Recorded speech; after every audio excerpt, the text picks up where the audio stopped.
Henri-Désiré Nzouzi, expert en diplomatie internationale, producteur associé du JT diplomatique, aussi conférencier, est un expert spécialisé sur les questions diplomatiques internationales, ancré dans la lecture des grands enjeux, ainsi que sur leurs conséquences dans l'écosystème mondial. Dans un même et seul élan, se mélange pour pouvoir donner à la RDC la capacité de se positionner dans le peloton des nations émergentes.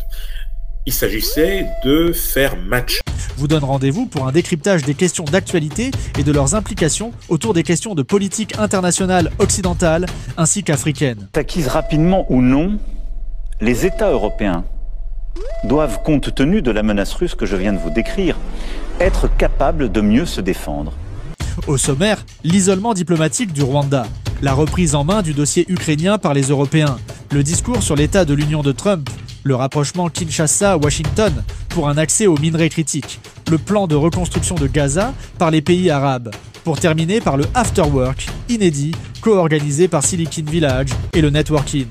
Réussi, nous reviendrons au mois de septembre pour une session d'évaluation avec les différents participants et nous entendons. En direct de Londres, Henri-Désiré Nzouzi est reçu par Symphorien Katinde, journaliste de Wandjila Connect, le média panafricain depuis Dallas, dans l'État du Texas, aux États-Unis d'Amérique. Je m'en vais saluer. Henri-Désiré Nzouzi, nous vous saluons. Bonsoir. Rendez-vous ce mercredi 19 mars 2025 à 21h, heure de Londres, pour un décryptage du JT diplomatique à la lumière de l'actualité internationale. L'industrie de l'armement, une industrie de plus en plus sophistiquée dans un monde de plus en plus dangereux. Et donc, a priori, c'est quelque chose qui devrait séduire les Américains, mais à condition. Suivez-nous à Kinshasa sur Géopolis TV, ainsi que sur notre plateforme YouTube Wandjila Connect, tout en activant la cloche de notification pour ne rien rater et rejoignez le débat. Nous avons pour vous Henri-Désiré Nzouzi, spécialiste en diplomatie internationale dans ce nouveau numéro. Wandjila Connect, connectez l'Afrique au monde.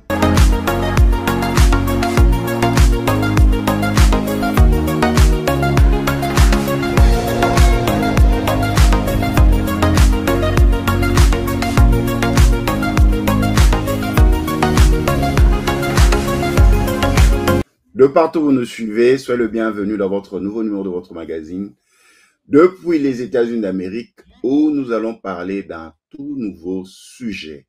En connexion avec Londres et l'État du Texas aux États-Unis d'Amérique, nous allons nous poser des grandes questions à travers des sujets de diplomatie internationale, en passant par l'isolement diplomatique rwandaise, en se posant des questions réelles par rapport à la vision de Trump. Et vous le savez, le dossier ukrainien est sur la table. Donald Trump a exigé des négociations et l'accès aux terres rares.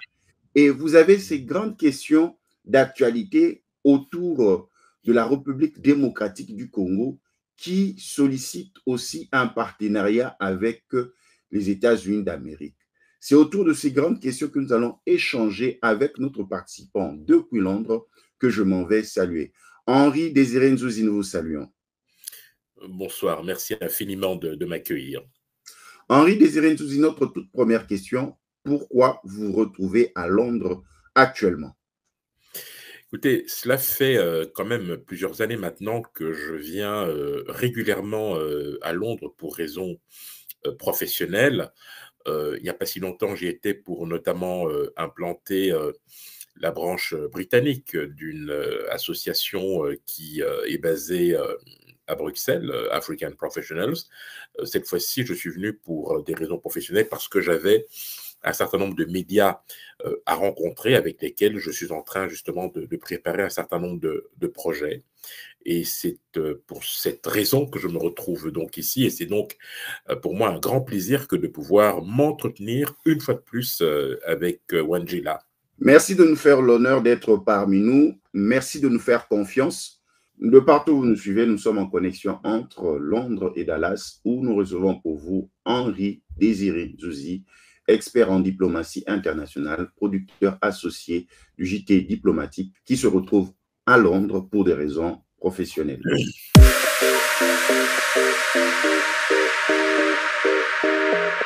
De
retour sur ce plateau numérique, nous recevons pour vous depuis Londres Henri Désiré Nzouzi en connexion avec Dallas pour ce débriefing du JT diplomatique.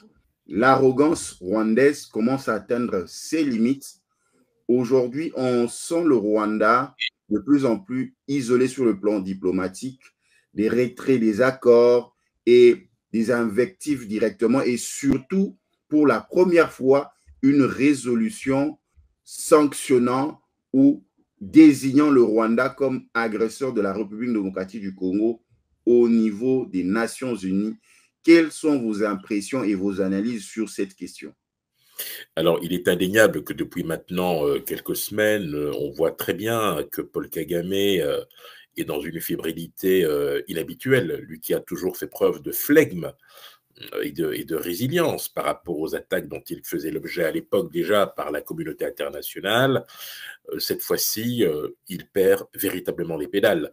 La résolution 2773 qui a été adoptée par le Conseil de sécurité des Nations Unies le 21 février 2025 est totalement inédite.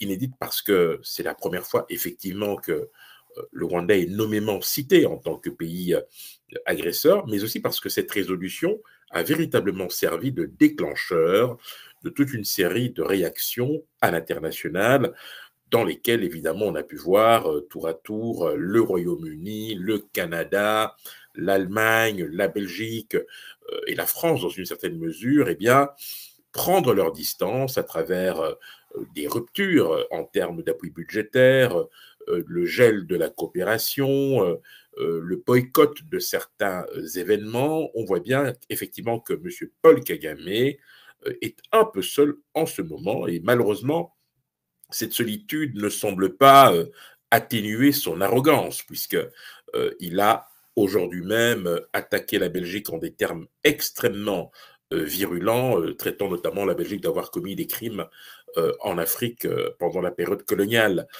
Il y a effectivement aujourd'hui une vraie bascule dans la mesure où on se rend compte effectivement que le Rwanda, qui jusqu'ici était cajolé par une certaine communauté internationale au nom du fameux sentiment de culpabilité découlant des événements malheureux de 1994, eh bien aujourd'hui, il y a une vraie prise en compte rationnelle de la réalité avec une désignation pure et simple d'un coupable, en l'occurrence le Rwanda, et cela, vous vous en doutez, ne fait pas du tout plaisir à Paul Kagame.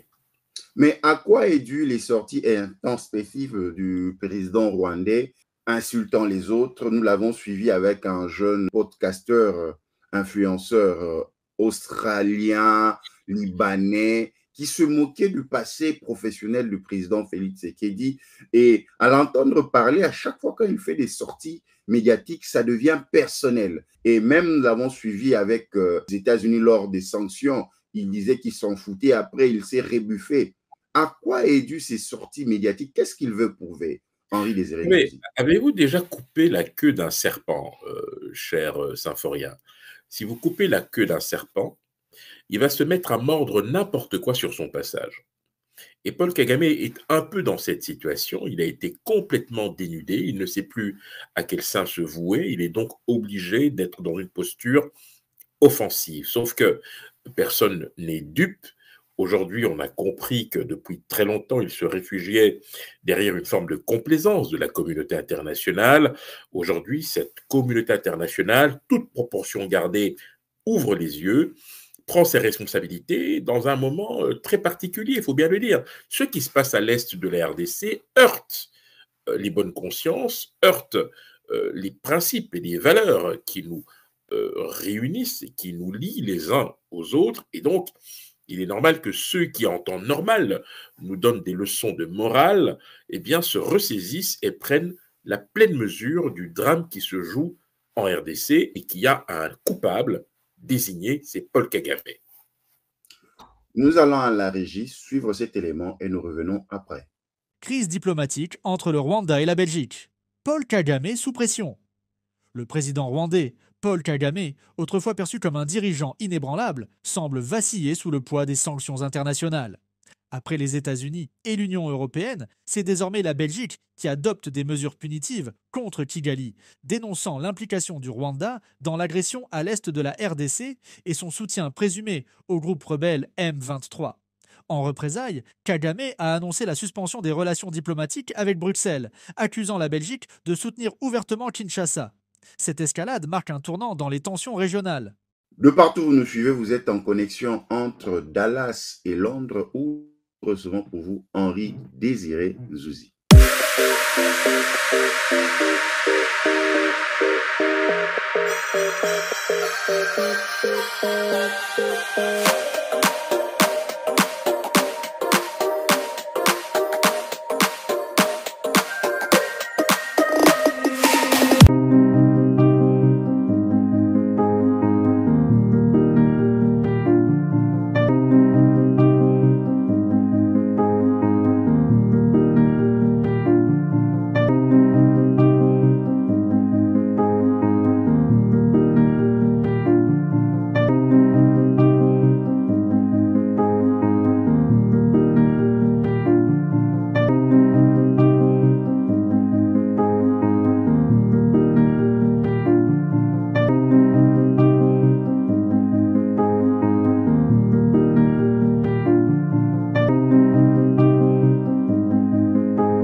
De retour sur ce plateau numérique, nous sommes en connexion entre Londres et Dallas où nous recevons pour vous Henri Désiré Nzouzi, expert en diplomatie internationale et il est le producteur associé du JT Diplomatique. Toujours dans cette lancée, ce 18 mars 2025, le président angolais a changé son narratif. Aujourd'hui, avec sa posture de président de l'Union africaine, il a fait une proposition qui a mis mal à l'aise le gouvernement congolais, la population congolaise, de solliciter la négociation entre le président de la République démocratique du Congo et Bertrand Bisimwa de l'AFC M23, si on peut le paraphraser. Comment vous trouvez cet aspect de pouvoir mettre à un même piédestal un président de la République, Félix Tshisekedi, élu deuxième fois, et Bertrand, qui est chef de la rébellion, et demander des négociations? Pourquoi ces changements d'orientation tout à coup du président angolais, sachant qu'il était l'initiateur de plusieurs résolutions et le 15 décembre 2024 devait être la signature d'un accord permettant d'obtenir la paix par rapport à la situation à l'est de la République démocratique du Congo? Pourquoi, en cours de chemin, le président angolais change d'orientation, mettant pratiquement mal à l'aise tout un pays, la République démocratique du Congo? Alors, avant de vous répondre, je pense qu'il est important de revenir aux fondamentaux.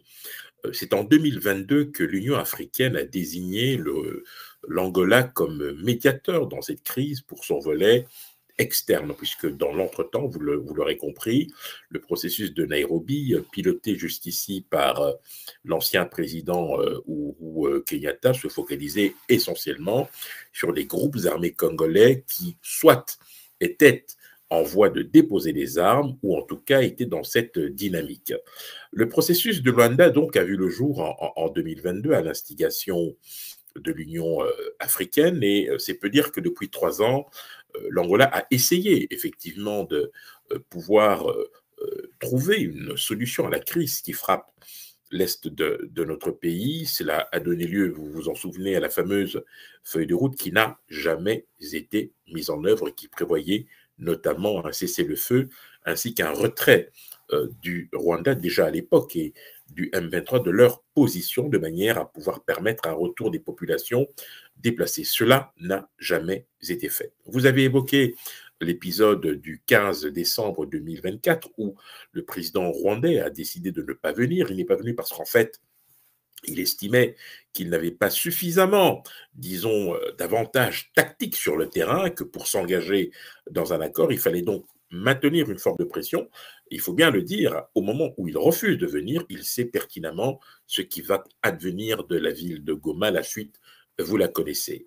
Entre-temps, vous vous en souvenez, au mois de février, le président angolais a été élu comme président en exercice de l'Union africaine après avoir effectivement laissé entendre qu'il passerait la main pour ce qui est de la suite de la médiation. Le fait qu'il revienne dans le jeu n'est pas en soi surprenant.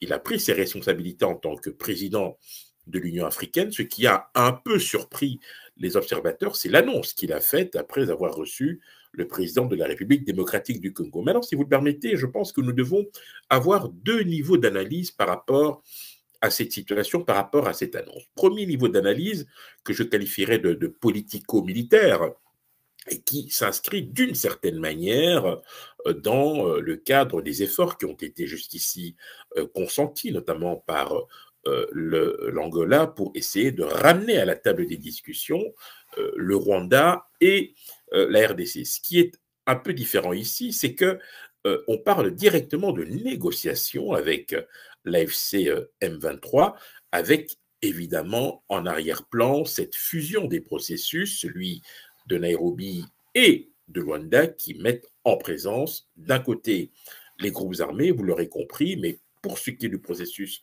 de Nairobi, le M23 n'a jamais daigné y participer, estimant avoir un statut particulier. Pour ce qui est du processus de Luanda, eh bien, il s'agit effectivement de cette fameuse dimension externe largement documentée et qui met en présence et pointe très clairement la responsabilité du Rwanda, non seulement en tant que troupe étrangère ayant envahi un pays souverain, mais aussi et surtout comme principal soutien du M23. Dans ce premier niveau d'analyse, la dimension politico-militaire doit de toute façon aboutir à des discussions, mais à condition que les conditions soient véritablement réunies. Il vous reviendra que dans la résolution 2773, il y a 3 exigences qui ont été formulées par le Conseil de sécurité. Première exigence, c'est le retrait pur et simple et sans condition des troupes rwandaises. Deuxième exigence non négociable, c'est le retrait du M23 AFC de la ville de Goma et de Bukavu. Troisièmement, bien évidemment, un cessez-le-feu. Ce cessez-le-feu a été demandé il y a de cela quelques jours par le président angolais. L'histoire nous dira si cet appel a été entendu. Toujours est-il, toujours dans ce premier niveau d'analyse politico-militaire, c'est que ce qui perturbe un peu, je pense, l'observateur ou les observateurs que nous sommes, c'est le fait, au fond, que l'on passe en perte et profit, d'une certaine manière, la responsabilité du Rwanda, qui jusqu'ici a d'ailleurs clamé haut et fort que ce qui se passait à l'est de la RDC était une affaire congolo-congolaise, en appelant à des négociations directes entre le M23 AFC et Kinshasa, eh bien, le Rwanda se trouve d'une certaine manière absous et donc sa responsabilité exonérée par rapport à ce qui se passe en RDC. Vous comprendrez dès lors qu'il est très difficile de pouvoir se prononcer de manière, je dirais, catégorique. Nous verrons comment les choses s'articuleront. L'appel au dialogue est toujours utile. Encore faut-il que les conditions soient véritablement réunies pour que les parties puissent effectivement se rendre à la table. Je note par ailleurs que l'invitation lancée par le ministre angolais des Affaires étrangères au M23 a connu une sorte de, non pas de fin de non-recevoir, mais on a fait comprendre au ministre angolais des Affaires étrangères qu'il devait adresser l'invitation à l'AFC et non pas au M23. Chercher à comprendre, on verra comment tout cela se décantera, mais ça fait partie évidemment du folklore habituel, puisque à l'instar de Paul Kagame, l'AFC M23 est aussi enfermé dans une forme d'arrogance. Deuxième niveau d'analyse, si vous le permettez. Nous avons tous été surpris effectivement par la sortie du président angolais. Mais lorsque vous regardez la chronologie des événements qui ont précédé cette annonce, vous verrez d'une part qu'il y a effectivement cette perspective d'accord, de deal, appelons ça comme on veut, entre les États-Unis et la RDC en termes d'accès prioritaire aux minerais critiques en échange d'une coopération militaire renforcée. Il est important ici de s'attarder sur les conséquences d'un deal de ce type s'il devait être concrétisé. La RDC joue un rôle pivot dans la sous-région, indépendamment du fait que le pays a connu par vagues successives des invasions extérieures dues essentiellement au Rwanda et ses différents supplétifs. La perspective de voir la RDC bénéficier d'un parapluie sécuritaire américain en échange d'un accès aux minerais critiques aura des conséquences sur un certain nombre d'acteurs importants dans la sous-région, mais également dans le monde, au premier rang desquels nous avons l'Angola. L'Angola qui, à travers le corridor de Lobito, a déjà une opportunité de maintenir son statut de puissance régionale et qui verrait ses ambitions ni plus ni moins contrariées par une RDC qui serait remise en selle grâce justement au parapluie américain. Deuxième acteur qui, pour le coup, disparaîtrait des radars, c'est bien évidemment le Rwanda, dont on a pendant très longtemps considéré qu'il était le principal allié américain. Ce basculement d'alliance, eh bien, marginaliserait le Rwanda et l'empêcherait de pouvoir, je dirais, maintenir ses velléités expansionnistes. Troisième acteur qui pourrait effectivement voir ses ambitions bousculées, c'est la Chine. Vous savez, aujourd'hui, lorsque vous interrogez un certain nombre d'organismes qui évoluent dans le secteur minier, que ce soit le cadastre minier, les entreprises actives sur le terrain, mais également les sous-traitants et tout cet univers qui gravite autour des mines, tout le monde vous dira quasi unanimement que la Chine, aujourd'hui, c'est plus ou moins 70% de l'activité minière en RDC. Les Américains, lorsqu'ils pourraient revenir dans le jeu, évidemment, vont d'une certaine manière remettre en cause ce statut, peut-être pas directement, mais cela suffira pour obliger la Chine à devoir se réorganiser et opter pour de nouvelles stratégies, car il s'agit ici, vous l'aurez compris, de pouvoir sécuriser les mines qui sont situées dans la partie orientale. Je rappelle que parmi ces mines, il y en a une qui retient l'attention, c'est la mine de Rubaya qui, à elle seule, concentre 20% du coltan produit dans le monde, et c'est dire les enjeux que cela pourrait impliquer. Quatrième acteur, c'est bien évidemment l'Union européenne. Tout le monde voit que depuis plusieurs mois, eh bien, l'Union européenne tergiverse pour condamner, sanctionner le Rwanda et surtout remettre en cause le fameux mémorandum signé en février 2024, pardon, et dans lequel, évidemment, il y a un accord sur la mise en valeur d'une chaîne de valeur, en fait, dans les minerais critiques. Parce que l'on sait qu'effectivement que le Rwanda est plutôt dans une situation de receleur par rapport aux minerais critiques qu'il exporte.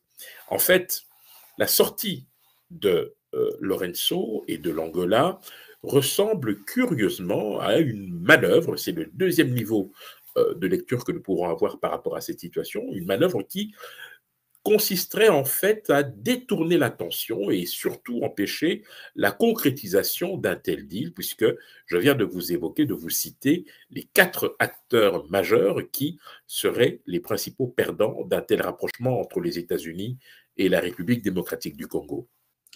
Nous allons à la régie suivre cet élément et nous revenons après. Négociation. RDCM 23. Joao Lourenço relance la médiation. Alors que beaucoup pensaient que le président angolais, Joao Lourenço, avait renoncé à son rôle de médiateur après l'échec des accords de paix du 14 décembre 2024, il surprend en relançant les pourparlers sous une nouvelle approche. Désormais à la tête de l'Union africaine, il propose des négociations directes entre le président Félix Tshisekedi et le M23, excluant le Rwanda. Cette décision divise l'opinion congolaise. Certains dénoncent l'impunité accordée à Kigali, tandis que d'autres y voient une opportunité de paix. Reste à savoir si Kinshasa acceptera cette offre et quel en sera l'aboutissement. De partout où vous nous suivez, vous êtes dans votre nouveau numéro de votre magazine depuis les États-Unis d'Amérique où nous sommes en connexion avec Londres. Nous recevons pour vous Henri Désiré Nzouzi, spécialiste en diplomatie internationale. Il est le producteur associé du JT diplomatique et porte plusieurs casquettes. Il est en séjour de travail à Londres et il nous fait l'honneur d'être notre participant dans ce programme.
De retour sur ce plateau numérique, nous recevons pour vous Henri Désiré Nzouzi en connexion entre Londres et Dallas. La République démocratique du Congo a pris l'initiative de pouvoir entrer en contact avec les États-Unis pour pouvoir leur proposer ces minéraux stratégiques, enfin d'une contrepartie de sécurité sur le plan diplomatique, militaire de son territoire, ce qui est légitime en tenant compte aussi du modèle proposé par Donald Trump et la Russie par rapport à la question ukrainienne. Mais nous nous posons cette question, cette chronologie, malgré les résolutions du Conseil de sécurité, pourquoi le président angolais, en tant que président d'une structure africaine telle que l'Union africaine, ne s'est pas aligné aux résolutions ou à la résolution qui a été prise par le Conseil de sécurité à l'endroit du M23 et du Rwanda? Alors, ce qu'il faut reconnaître, évidemment, au-delà du fait que le président angolais a un peu surpris tout le monde, c'est le fait que cette résolution est arrivée un peu tard. Mais comme on dit, mieux vaut tard que jamais. Entre-temps, il y a des dynamiques diverses et variées qui ont été enclenchée pour essayer de trouver une solution rapide.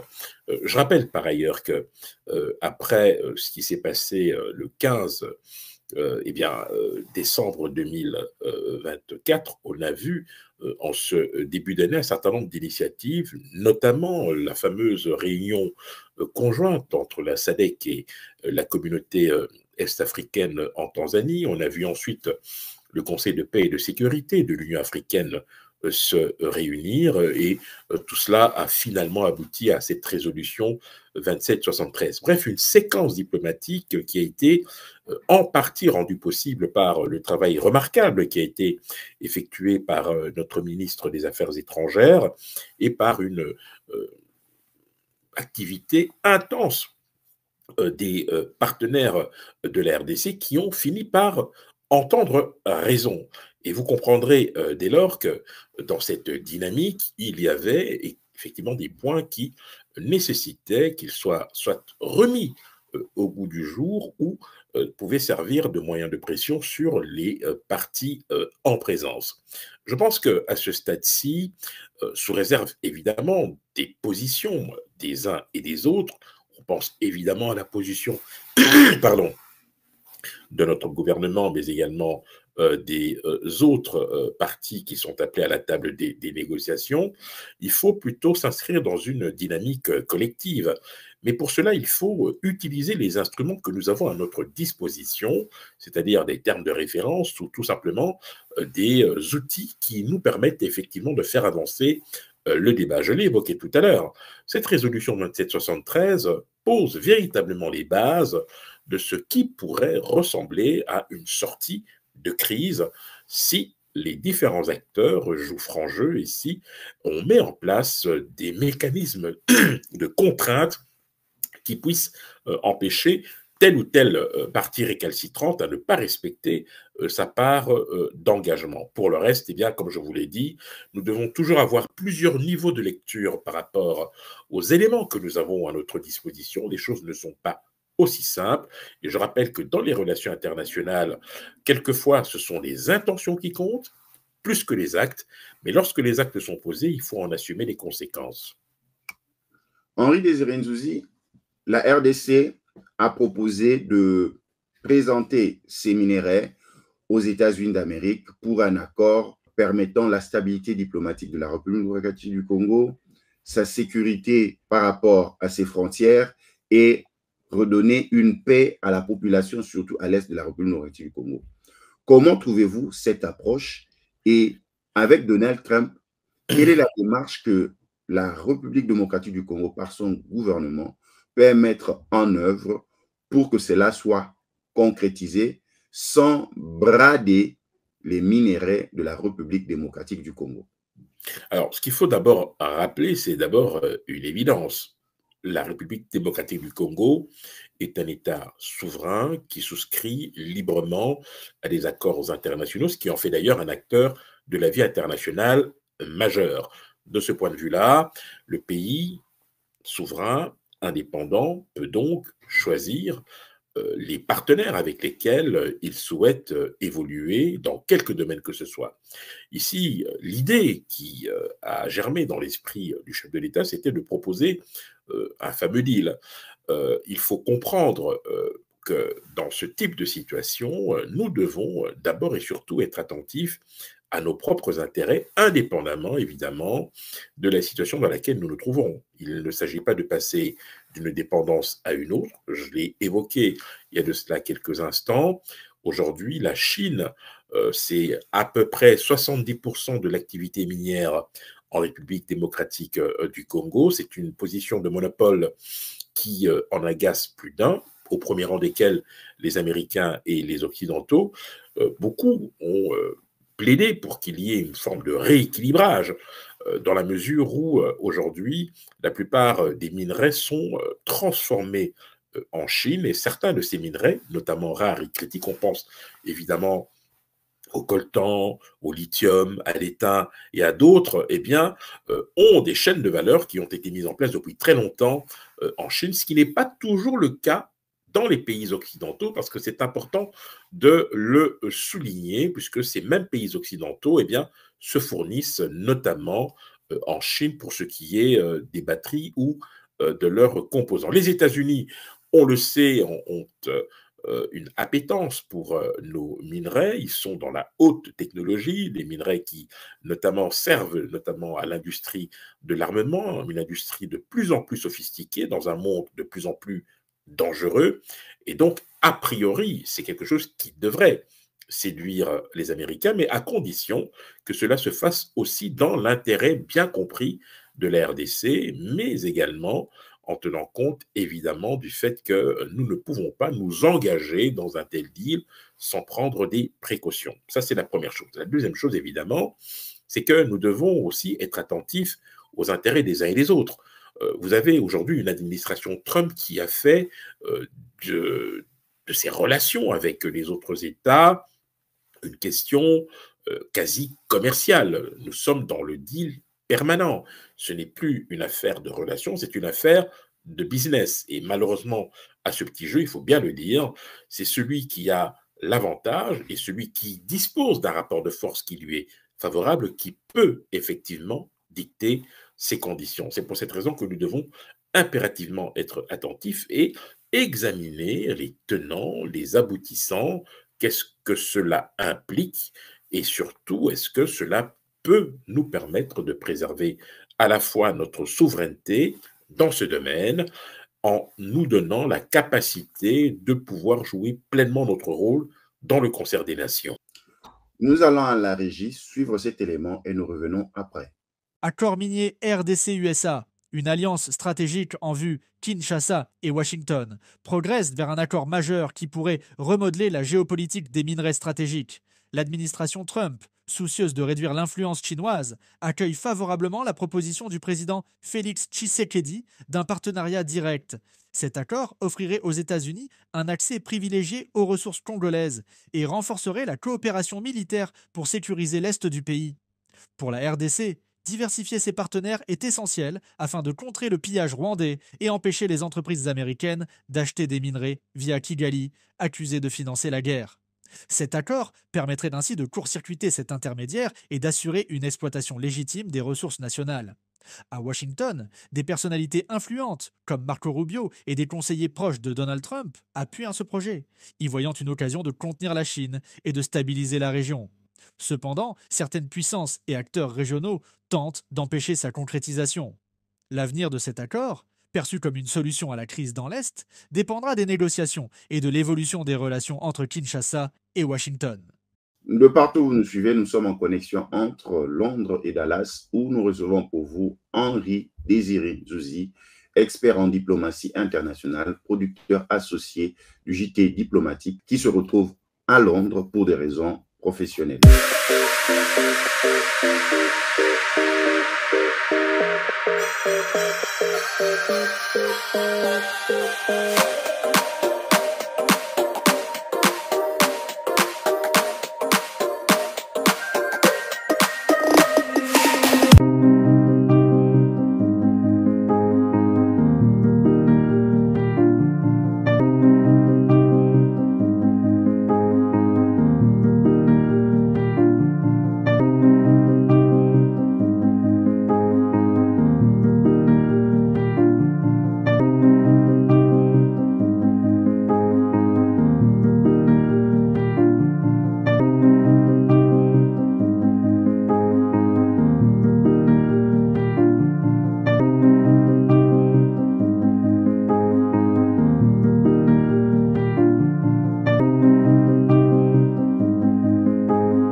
De retour sur ce plateau numérique, nous recevons pour vous depuis Londres Henri Désiré Zouzi en connexion avec Dallas pour ce débriefing du JT diplomatique.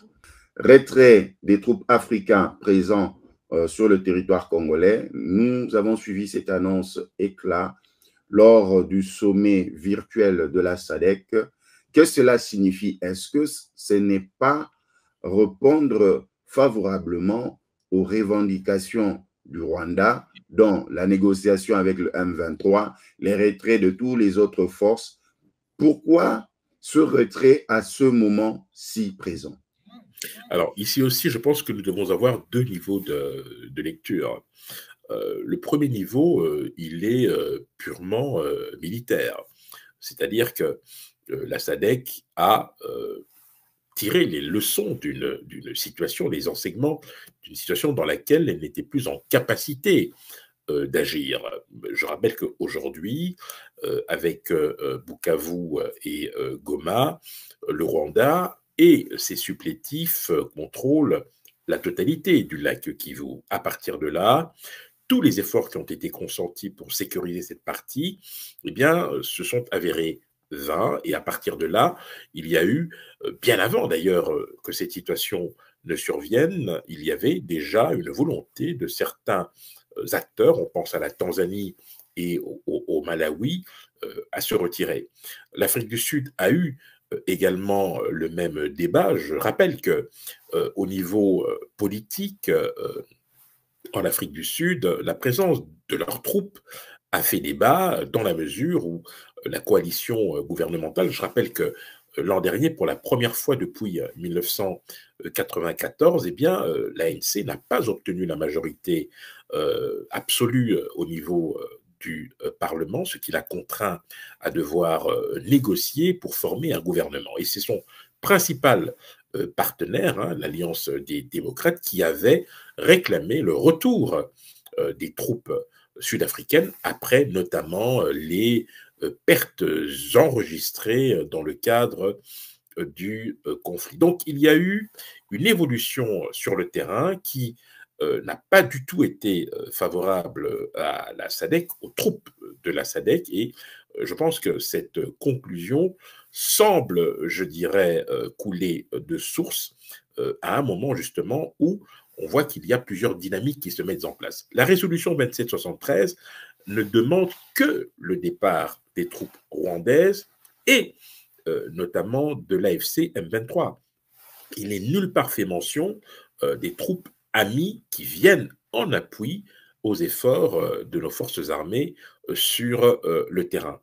Alors, on pourrait se dire que rien ne devait les presser, mais je pense que nous ne devrions pas faire grief à nos amis qui nous ont aidés, mais qui, à un moment donné, ont tiré un certain nombre d'enseignements.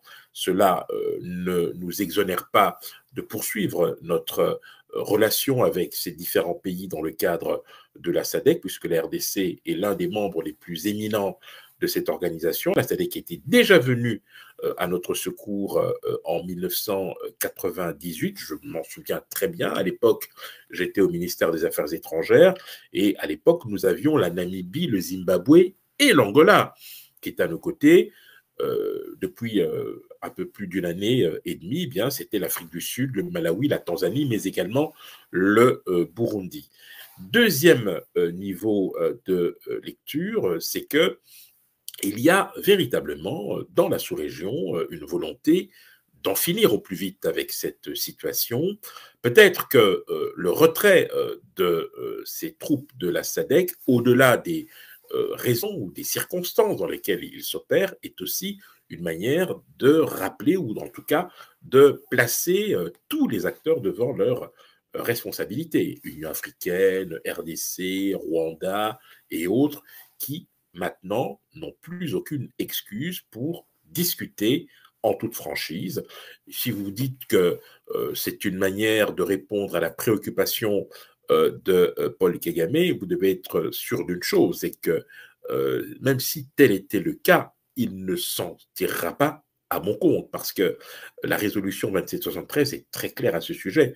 Ce n'est pas parce que il y a une perspective de discussion entre l'AFC M23 et le gouvernement que le Rwanda est exempté de l'obligation de quitter le territoire national. Je pense qu'à ce niveau, il faut aussi que la communauté internationale reste vigilante, ne fléchisse pas et ne se laisse pas distraire par les sorties tonitruantes de Paul Kagame. Henri Désiré Nzouzi, dans cette même lancée, si les troupes de la SADC venues en pays frère pour aider, sécuriser l'Est de la RDC ont échoué, on peut aussi mettre dans le même lot les troupes onusiennes de la MONUSCO? Oui, encore que les troupes de la MONUSCO ont fait l'objet de plusieurs modifications de leur mandat. Je rappelle que c'est la résolution 1279 du 30 novembre, 1999 qui installe la MONUC. À l'époque, c'est en 2010 que la MONUC sera transformée en MONUSCO. À l'époque, la MONUC n'était qu'une force d'observation. Elle connaîtra plusieurs changements de mandat. On passera du statut d'observation à interposition, ensuite maintien de la paix, ensuite maintien et consolidation de la paix. Bref, on a vu ce mandat évoluer avec aussi, tout le monde s'en souvient, entre 2012 et 2013, la création d'une brigade d'intervention au sein même de la MONUSCO, ce qui avait d'ailleurs permis au FRDC de défaire le M23, tout le monde s'en souvient. Donc ici, il est clair qu'effectivement, il y a eu une difficulté majeure pour la MONUSCO de jouer pleinement son rôle, et d'ailleurs, le secrétaire général ne s'en était pas caché. Antonio Guterres avait déclaré, je trouvais ça assez malheureux de sa part, mais il avait notamment déclaré que si la MONUSCO avait du mal à contenir la progression des troupes rwandaises et de leurs supplétifs, c'est parce qu'ils avaient affaire à un équipement sophistiqué qui ne leur permettait pas de faire face à leurs obligations. Nous allons à la régie suivre cet élément et nous revenons après. RDC, fin du mandat de la SAMI-DRC. Quel bilan? Le sommet extraordinaire de la SADC a officialisé ce 13 mars la fin du mandat de la mission militaire SAMI-DRC en RDC et ordonné son retrait progressif.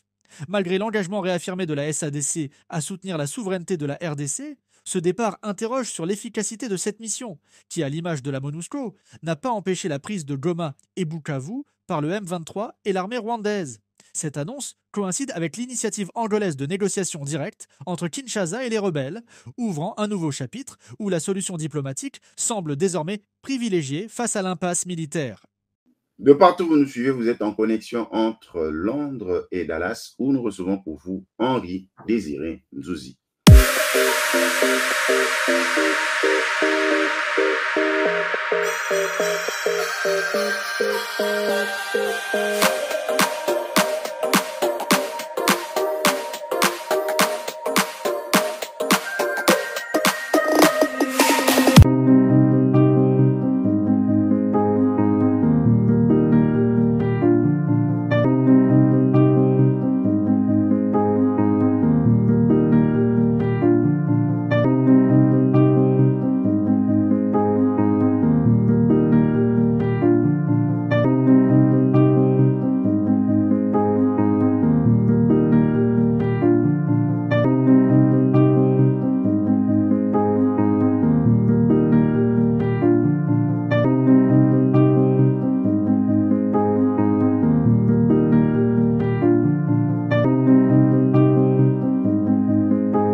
Nous sommes de retour sur ce plateau numérique en connexion entre Londres et Dallas, où nous recevons pour vous Henri Désiré Nzouzi.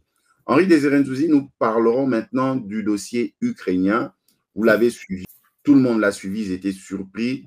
Lorsque le président Donald Trump a reçu officiellement son homologue ukrainien, et nous avons vu la tournure que cet échange a eu dans le bureau ovale, est-ce que l'Union européenne se devait de récupérer la main? Est-ce que la vision de la sortie de crise de l'Union européenne trouvera gain de cause, sachant que les États-Unis interviennent à la hauteur de 60 ou 70% dans l'effort de guerre ukrainien?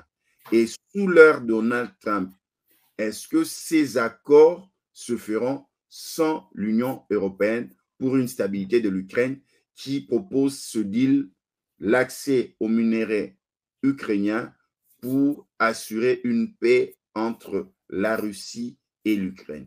Encore une fois, il est important de faire un peu de chronologie et de pédagogie. Le moment le plus important auquel nous avons assisté, ça a bien évidemment été l'altercation entre Volodymyr Zelensky et Donald Trump et son vice-président Vance dans le bureau ovale. Et lorsque cet incident est survenu, on a vu un élan de soutien à l'international pour demander à l'Ukraine de résister et de ne plus se laisser dicter les conditions par les États-Unis, ce qui a permis provisoirement, et d'ailleurs je l'avais même évoqué au cours d'une émission chez vos confrères de Télé 50, le fait que l'Union européenne allait provisoirement récupérer le dossier. Il y a eu effectivement une mobilisation sur la nécessité de créer les conditions d'une défense autonome qui, sans sortir du parapluie américain, pouvait donner à l'Europe une capacité opérationnelle au moment où le débat portait sur les garanties de sécurité que pouvait fournir l'Occident à l'Ukraine dans l'hypothèse d'un cessez-le-feu. Car il est évident que si cessez-le-feu il y a, et si accord de paix il y a, il est important de sécuriser la partie litigieuse.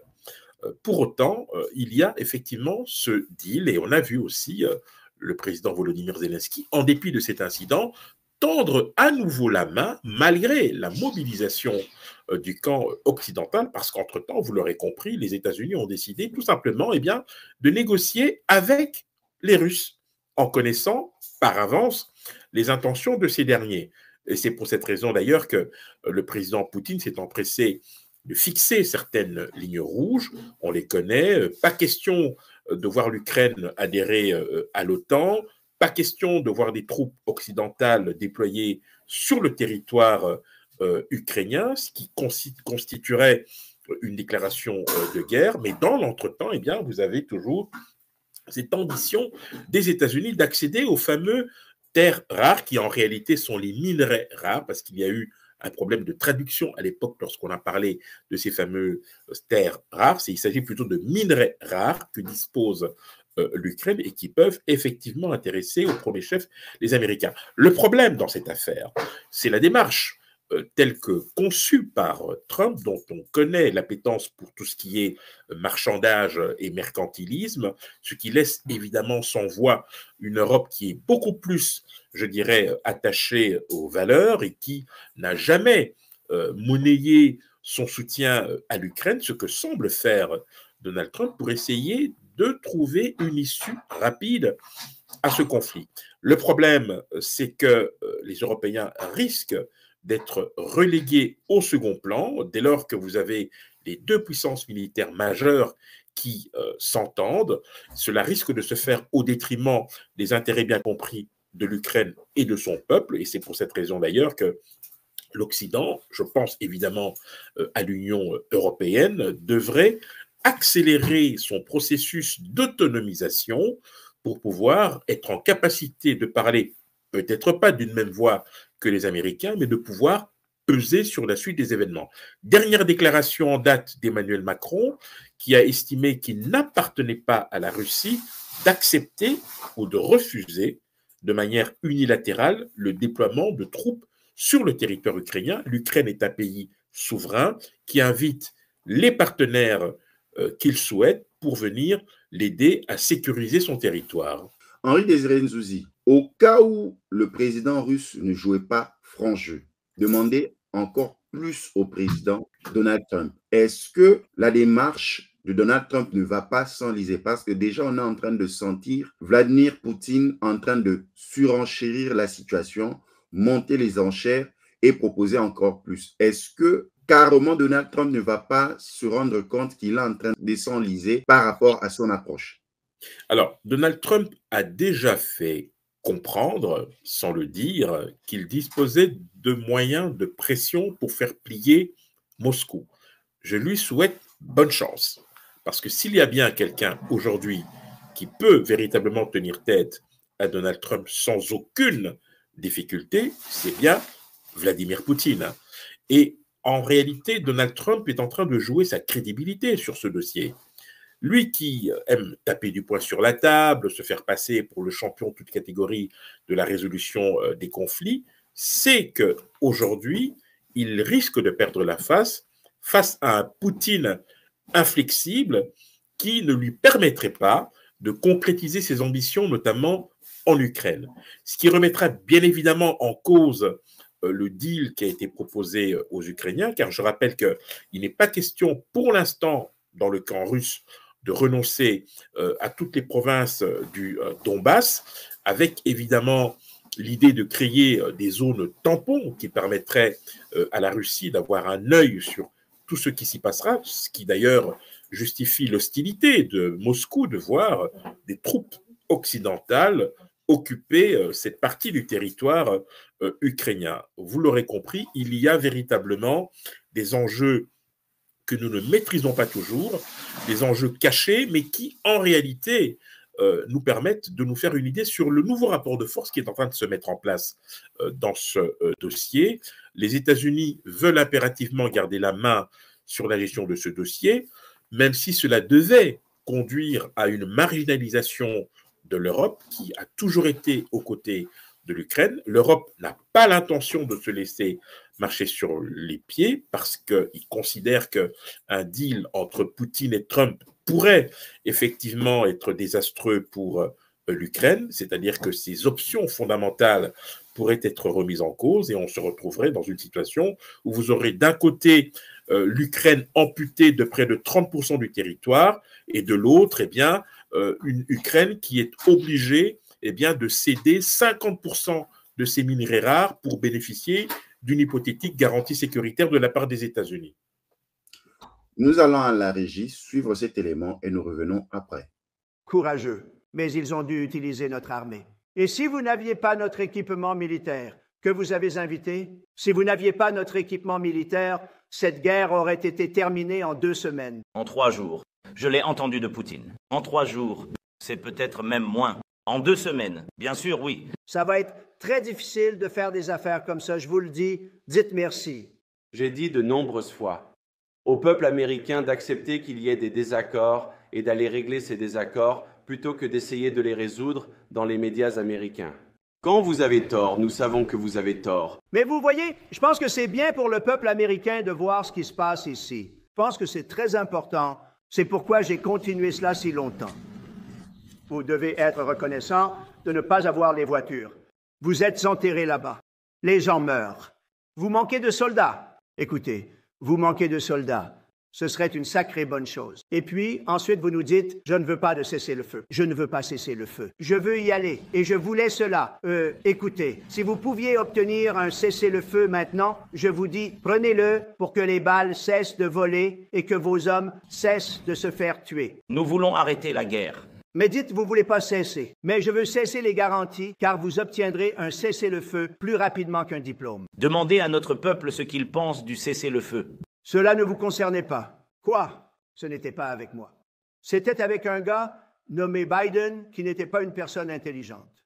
C'était votre. C'était avec Obama. C'était votre président. Excusez-moi, c'était avec Obama qui vous a donné des draps. Et je vous ai donné des javelots.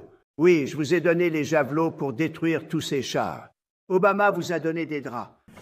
En fait, la déclaration est qu'Obama a donné des draps et Trump a donné des javelots. Vous devez être plus reconnaissant. Parce que, laissez-moi vous dire, vous n'avez pas les cartes. Avec nous, vous avez les cartes. Mais sans nous, vous n'avez aucune carte. Une question de plus. Monsieur. Vice-président, désolé. Ça va être un accord difficile à conclure. Parce que les attitudes doivent changer. Et si la Russie rompt ce feu? Et si la Russie rompt les pourparlers de paix? Que faites-vous alors? Comprenez cela. Que dites-vous? Elle demande « Et si la Russie rompt le cessez-le-feu » Et si quoi que ce soit? Et si une bombe tombait sur votre tête maintenant? D'accord. Et s'ils l'ont rompu? Je ne sais pas. Ils l'ont rompu avec Biden parce que Biden, il ne le respectait pas. Il ne respectait pas Obama. Il me respecte.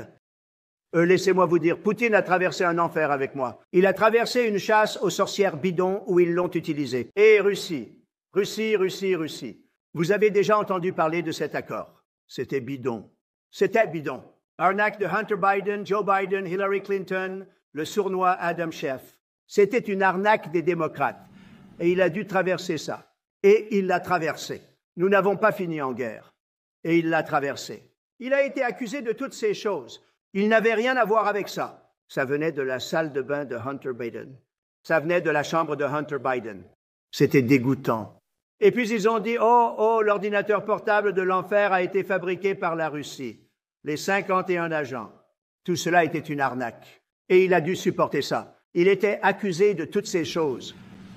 Tout ce que je peux dire, c'est qu'il a peut-être rompu des accords avec Obama et Bush. Et il les a peut-être rompus avec Biden. Il l'a fait, peut-être. Il ne l'a pas fait. Mais il ne les a pas rompus avec moi. Il veut conclure un accord. Je ne sais pas si tu peux conclure un accord. Le problème, c'est que je t'ai donné le pouvoir d'être un dur à cuire. Et je ne pense pas que tu serais un dur à cuire sans les États-Unis. Et ton peuple est très courageux. Mais soit tu vas conclure un accord, soit nous partons. Et si nous partons, tu te battras. Je ne pense pas que ce sera joli, mais tu te battras. Mais tu n'as pas les cartes. Mais une fois que nous signons cet accord, tu seras dans une bien meilleure position. Mais tu n'agis pas du tout de manière reconnaissante. Et ce n'est pas une chose agréable. Je vais être honnête. Ce n'est pas une chose agréable. D'accord. Je pense que nous en avons assez vu. Faisons-nous. De partout où vous nous suivez, vous êtes en connexion entre Dallas et Londres où nous recevons pour vous Henri Désiré Nzouzi.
De retour sur ce plateau numérique, nous sommes en connexion entre Londres et Dallas où nous recevons pour vous Henri Désiré Nzouzi, expert en diplomatie internationale et il est le producteur associé du JT diplomatique. Henri Désiré Nzouzi, le discours sur l'état de l'Union de Donald Trump, mouvementé, qu'est-ce que vous en pensez? Quelle est la vision claire de Donald Trump? Aujourd'hui, nous sentons les décisions qu'il est en train de prendre, fermeture de certaines administrations. Vous avez par exemple l'USAID qui a été fermé sans commune mesure. Vous avez cette manière que Donald Trump veut changer l'administration américaine et nous avons suivi même la liste de certains pays dont les ressortissants seront interdits de fouler le sol américain. Cette manière de voir les choses, qui peut empêcher Donald Trump à ne pas réaliser sa vision entourée de Elon Musk? Est-ce qu'il y a un contre-pouvoir qui existe aux États-Unis pour pouvoir freiner les ardeurs de l'administration Trump? Henri Désiré Nzouzi. Alors, on peut ne pas être d'accord avec Donald Trump et sa manière de gouverner, mais s'il y a bien un point que nous pouvons lui reconnaître, c'est celui de tenir parole. Tout ce qu'il est en train de faire, il l'a annoncé. Et donc, il n'y a aucune surprise. La seule différence, c'est que nous sommes tous sous le choc, parce qu'en fait, lorsqu'on entend ce qu'il dit, on se dit qu'il ne va pas le faire, tellement ça paraît gros, eh bien, il franchit le pas. Il faut vraiment se mettre dans la tête de Trump et de ceux qui sont à ses côtés. C'est quelqu'un qui a toujours prôné une forme de dérégulation de la société, c'est-à-dire une absence de règles, une absence de garde-fous, une totale liberté d'agir, d'entreprendre. Et c'est pour cette raison d'ailleurs que certains lui prêtent l'intention de mettre au pas l'appareil judiciaire américain. Vous parliez de résistance qui s'organise par rapport aux excès qu'il multiplie depuis qu'il est arrivé le 20 janvier à la Maison-Blanche. Ce sont les juges, ce sont les différentes corporations qui voient d'un très mauvais œil ce détricotage du contrat social américain. Ce sont ces hommes et ces femmes qui considèrent qu'aujourd'hui, il y a véritablement péril en la demeure. Et pour cela, il suffit de se rendre compte du nombre d'executive orders qui ont été signés depuis qu'il est à la Maison-Blanche. Un bon tiers de ces ordres ont été ni plus ni moins annulés ou remis en cause par des juges parce que tout simplement ces mesures étaient anticonstitutionnelles. Maintenant, vous avez en face de Donald Trump des démocrates qui sont tétanisés, incapables de réagir et qui ont même, pour certains d'entre eux, une dizaine de démocrates, eh bien, voté tout simplement le budget qui permettait d'éviter le fameux shutdown, ce qui donne justement plus de liberté, notamment à Elon Musk, pour dégraisser le mammouth, comme le disait d'ailleurs dans une certaine époque Alain Madelin, ancien ministre français des Finances, pour illustrer la nécessité de pouvoir opérer des réductions d'emplois, notamment dans la fonction publique qui, aujourd'hui aux États-Unis, il faut bien le dire, pâtit de ces mesures drastiques qui ne permettent pas à l'administration de fonctionner, je dirais, à plein régime. Donald Trump est obsédé par une seule et unique idée, c'est celle de redonner à l'Amérique sa grandeur. Il est convaincu que le seul moyen d'y parvenir, c'est de se débarrasser de ce qu'il considère comme étant des structures parasitaires. C'est méchant à dire, mais c'est comme ça. L'USAID, d'autres organismes qui prônent un peu plus, je dirais, de solidarité, qui sont dans une forme d'interventionnisme, qui promeuvent l'intégration. On s'attaque à certaines libertés, il se met à dos certains médias, par exemple, vous l'avez évoqué, il décide de classifier 3 catégories de pays, ceux qui ne pourront plus bénéficier de visa pour entrer aux États-Unis, on les connaît, Iran, Afghanistan, Corée du Nord, Soudan, etc. Vous avez ceux qui pourront venir sous condition, mais qui sont véritablement dans une situation extrêmement délicate pour pouvoir justifier l'octroi de visa. Vous avez la Russie, le Myanmar et d'autres pays. Et puis, vous avez une 3e catégorie à laquelle appartient malheureusement la République démocratique du Congo, le Cameroun, le Congo-Brazzaville et d'autres pays africains où là, 60 jours leur ont été donnés pour qu'ils puissent répondre précisément à des questions. Cette 3e catégorie de pays qui sont dans la yellow list, ce sont des pays qui sont jugés laxistes dans l'octroi de leur passeport ou qui n'ont pas mis les moyens de sécurité nécessaires pour garantir effectivement que les documents qui sont délivrés sont effectivement, je dirais, protégés par un certain nombre de normes internationales. Donc, mais il est aussi en guerre contre d'autres pays, surtout des guerres commerciales. Mais il est en guerre contre tout le monde. Oui, 25%, et il a mis en exécution. Voilà. Comment on va s'en sortir par rapport à cette période, Henri Désiré Nzouzi? Je pense qu'il faut dépasser le moment de stupeur. Parce que j'ai remarqué, depuis qu'il est là, il impressionne avec ses annonces spectaculaires et il nous laisse sans voix. Et c'est à ce moment-là qu'il a gagné la partie, parce qu'il n'y a pas de réaction immédiate. Le temps de réaction est beaucoup trop long Et entre-temps, il peut passer à autre chose. Il faut savoir que dans la plupart des cas, quand il fait une annonce, c'est pour tout simplement jauger, tester, voir notre résistance ou notre capacité réelle ou supposée à résister. S'il voit qu'il n'y a pas de réponse coordonnée par rapport à ces annonces, par rapport à ces menaces, il peut être conforté, dans sa stratégie et faire monter les enchères le plus haut possible. Heureusement, c'est rare, mais heureusement, de temps en temps, il reprend ses esprits. On l'a vu avec les fameux 200%, il n'en parle plus, il a réussi son coup, il a effrayé toute l'Europe, ça a duré un certain temps, ça a même incité la présidente de la commission à demander à négocier.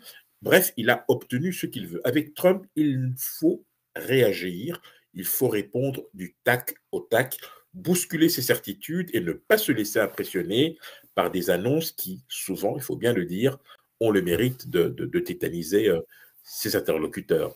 Le plan de reconstruction de Gaza par les pays arabes, est-ce que cela va ternir la route, tenant compte que Donald Trump a déjà sa vision par rapport à cette question? La vision de Trump sur la bande de Gaza, c'est la vision d'un homme qui ignore absolument tout de l'histoire, des circonstances, qui n'a jamais pris la peine de se pencher sur véritablement les ressorts d'une situation qui date de 1947-48. Ce sont, et il faut bien le dire, nous sommes habitués à cela, des solutions simplistes qui sont avancées pour des problèmes complexes. La réaction de la Ligue arabe est à la mesure de l'indignation qu'une grande partie du monde a ressenti lorsque le président américain a parlé de transformer Gaza en Riviera, passant en pertes et profits ces milliers d'hommes, de femmes et d'enfants qui continuent de payer le plus lourd tribut dans une politique en réalité qui ne fait que conforter le Premier ministre Netanyahou, qui lui n'a d'autre choix que de poursuivre cette campagne pour survivre politiquement. Parce qu'on est malheureusement entré dans une guerre où vous avez une juxtaposition d'enjeux qui font qu'aujourd'hui, ce sont des innocents qui payent.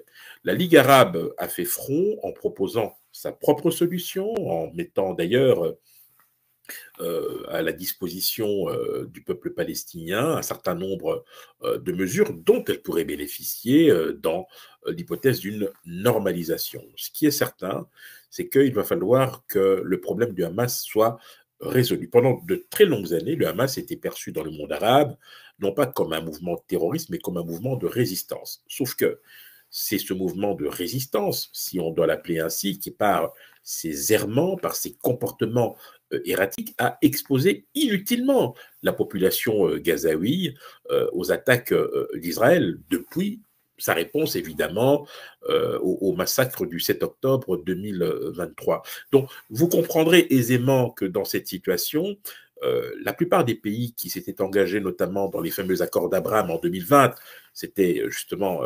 la dernière année de mandat de Donald Trump. Vous avez un certain nombre de pays comme le Bahreïn, les Émirats arabes unis, le Qatar, même l'Arabie saoudite, et dans une moindre mesure le Maroc, avaient accepté de normaliser sous condition leurs relations avec Israël. Tout cela a volé en éclats avec ce qui s'est passé le 7 octobre et la réaction disproportionnée d'Israël, mais il est clair que le monde arabe va devoir faire front et face à cette situation, mais encore une fois, l'exercice risque d'avoir ses limites parce que les États-Unis ont des alliés qu'ils sont en capacité de faire plier. On pense évidemment à l'Arabie saoudite, on pense notamment à la Jordanie, on pense au Qatar notamment, ce sont des pays qui entretiennent des relations très fortes avec les États-Unis et connaissant le tempérament de Donald Trump, il ne manquera pas d'arguments pour peut-être faire vaciller ou douter le front uni qui s'est mis en place sur la question de l'avenir de Gaza. Nous suivons cet élément à la régie et nous revenons après. Nouvelle interdiction de voyage aux États-Unis. Quel impact pour l'Afrique? L'administration Trump élargit ses restrictions de voyage, ciblant les ressortissants de 43 pays, selon le New York Times. 3 catégories ont été établies. Liste rouge, interdiction totale d'entrée aux États-Unis. Afghanistan, Bhoutan, Cuba Iran, Libye, Corée du Nord, Somalie, Soudan, Syrie, Venezuela et Yémen. Liste orange, restrictions partielles, entrée limitée aux voyageurs d'affaires fortunés. Bélarus, Érythrée, Haïti, Laos, Myanmar, Pakistan, Russie, Sierra Leone, Sud-Soudan et Turkménistan. Liste jaune, pays sous surveillance ayant 60 jours pour se conformer aux normes américaines sous peine de sanctions. Angola, Burkina Faso, Burundi, Cameroun, République centrafricaine. Tchad, République démocratique du Congo, RDC, Congo-Brazzaville, Djibouti, Égypte, Éthiopie, Gabon, Guinée, Guinée-Bissau, Kenya, Libéria, Madagascar, Mali, Mauritanie, Mozambique, Niger, Nigeria, Ouganda, Rwanda, Sénégal, Tanzanie, Togo, Zambie et Zimbabwe. Ces mesures visent le manque de partage d'informations sur les voyageurs, des failles dans la sécurité des passeports et la vente de citoyenneté facilitant le contournement des restrictions. Washington invoque des risques sécuritaires et la lutte contre la fraude documentaire pour justifier ces restrictions. Pour des pays africains comme la RDC, les conséquences pourraient être lourdes. Les restrictions risquent de limiter l'accès aux États-Unis pour les étudiants, entrepreneurs et familles, impactant les échanges économiques et les relations diplomatiques. Comment les pays africains peuvent éviter ces restrictions ? Renforcer la coopération sécuritaire avec les États-Unis, notamment en partageant des données biométriques sur les voyageurs. Sécuriser la délivrance des passeports et lutter contre les réseaux de trafic documentaire. Améliorer les systèmes d'identification des citoyens pour éviter les fraudes et renforcer la confiance des États-Unis. Multiplier les efforts diplomatiques pour démontrer les progrès en matière de sécurité et de gouvernance migratoire. Une approche proactive permettra aux pays africains d'assurer la libre circulation de leurs citoyens et d'éviter des restrictions nuisant à leurs relations internationales. De partout où nous suivez, vous êtes dans votre nouveau numéro de votre magazine en connexion entre Londres et Dallas, où nous recevons pour vous Henri Désiré Nzouzi.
De retour sur ce plateau numérique, c'est déjà la dernière ligne droite de nos échanges. Nous atterrissons où nous sommes en train de recevoir pour vous Henri Désiré Nzouzi depuis Londres. Henri Désiré Nzouzi, nous allons terminer par cette note. L'Afterwork inédit co-organisé par Cynical Village et le networking. Qu'est-ce que vous pouvez nous en dire et quelle est la suite? Alors, Cynical Village est actuellement le premier hub d'Afrique centrale dédié à l'entrepreneuriat et l'innovation. C'est un espace où vous avez une rencontre, une interaction entre les startups, entre les incubateurs, entre les créateurs, entre le monde de l'entreprise qui, justement, dans un même et seul élan, eh bien, se mélange pour pouvoir donner à la RDC la capacité de se positionner dans le peloton des nations émergentes. Il s'agissait de faire matcher deux réseaux, deux écosystèmes différents. Le networking est beaucoup plus tourné vers les acteurs de la vie internationale, le monde des décideurs, celui également de l'entreprise, et il s'agissait de créer les conditions d'une rencontre qui pouvait amener les uns et les autres à pouvoir franchir le pas, briser la glace, faire connaissance et créer des convergences de vues sur la manière la plus efficace de travailler ensemble. Nous avons relevé ce pari réussi. Nous reviendrons au mois de septembre pour une session d'évaluation avec les différents participants et nous entendons multiplier ce type d'initiative avec d'autres partenaires parce que le networking se positionne effectivement comme, je dirais, un facilitateur. Nous sommes dans une dynamique d'accompagnement de notre pays dans des différents domaines et nous continuerons à le faire si cela s'avère nécessaire. Henri Désiré Nzouzi, un grand merci d'avoir répondu à notre invitation et nous vous souhaitons un bon séjour à Londres par rapport à votre activité professionnelle. Merci infiniment de m'avoir reçu, c'était un plaisir. De partout vous avez suivi, nous étions en connexion entre Londres et Dallas où nous avons reçu pour vous Henri Désiré Nzouzi qui est expert en diplomatie internationale. Il est le producteur associé du JT diplomatique. Il est à Londres pour des raisons professionnelles et il nous a fait l'insigne honneur d'être notre participant dans ce programme. De partout vous avez suivi, que Dieu vous bénisse. À la prochaine. Ciao.